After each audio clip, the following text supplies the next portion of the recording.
Hi, welcome to Fulton Vascular. My name is Greg Fulton and I'm a vascular surgeon at Cork University Hospital.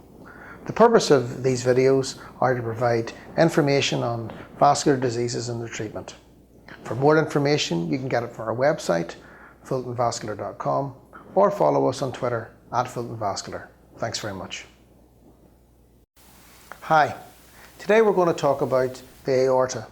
Now, the aorta is the biggest blood vessel in the body, and therefore I think we'll spend a little bit of time describing where it comes from and where it goes to. It arises at the heart, passes up towards the neck where it gives off blood supply to both arms and to the head and neck. It then passes down through the chest, through the diaphragm, into the abdominal area where it gives off blood supply to the liver, the spleen, the bowel and so forth. Then it gives off blood supply to the kidneys. It passes on down further past the belly button or the umbilicus into the pelvis, where it divides into two, where it supplies the right and the left leg.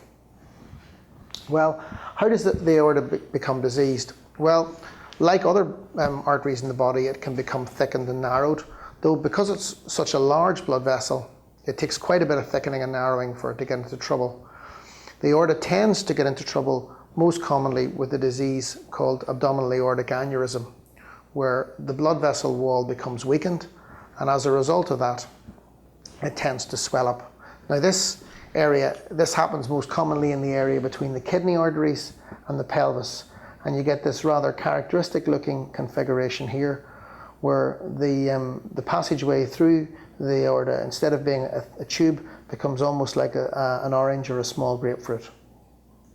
Now, who does this tend to occur in? Well, it tends to be a genetic condition which is inherited, and it also is affected by some risk factors. What happens is that one of the layers in the blood vessel wall just tends to degenerate. It provides somewhat of an imbalance, and as a result, the blood vessel tends to swell up. I suppose it's a little bit like a weak spot on a tire. And just like a tire, the tire can perform normally, but we change the tire because we don't want to have an accident where the tire blows out. And I suppose with the abdominal aortic aneurysm, we repair it because we don't want it to rupture, because the consequences of rupture are very severe indeed. So when do we need to fix an abdominal aortic aneurysm?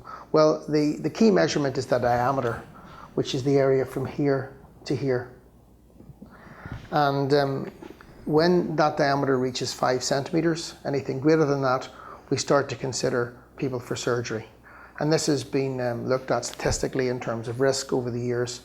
And this figure has come down from 6 centimeters of about 10 or 15 years ago, and is now very well accepted as being the point at which you would intervene. Now, how do you go about repairing an abdominal aortic aneurysm?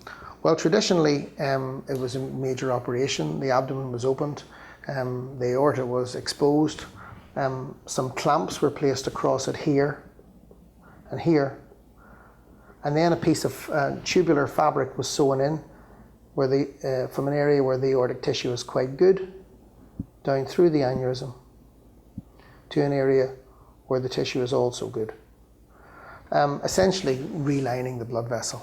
Now, this is an operation that's still done very widely. It's quite hard for the patient to take physiologically, but it's very safe and the results are excellent. However, as with all things in medicine, there have been lots of attempts to try and improve this, and a new operation called endovascular aneurysm repair, or keyhole surgery as it's often called, has been around for the last 20 years and is very much the treatment of choice for many patients who have abdominal aortic aneurysm.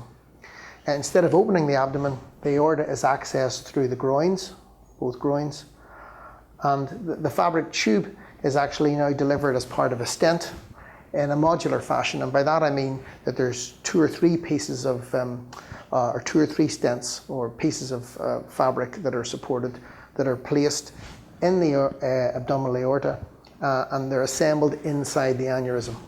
So the first piece tends to look like a pair of trousers that has been cut off at the knee.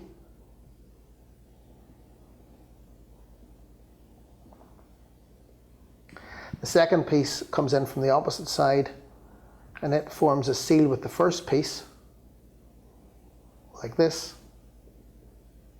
And then often a third piece is needed back on the original side, which then forms a seal with the first piece. So in fact, there's quite a few seal zones here. You have a sealing zone here, you've one here, and then you have another one here, and another one here. And maintaining a seal in these areas, which is done by the radial force of the metal in the stent, is how this particular device stays in place and how the lining remains intact. Now, the unfortunate disadvantage about this particular strategy is that you need to be monitored really for the rest of your life with a scan every year, and occasionally you may need a little bit of upkeep with some extra procedures performed.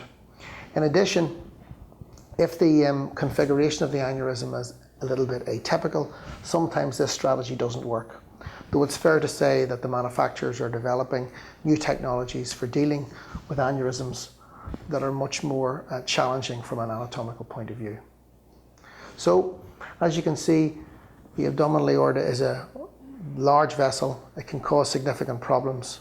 But as with all things in medicine, your strategies are coming along to deal with the problems that exist, including abdominal aortic aneurysm. Thanks very much. Thanks very much for watching. I hope you find this video useful. For more information, check out our website, fultonvascular.com, or follow us on Twitter @FultonVascular. Bye for now.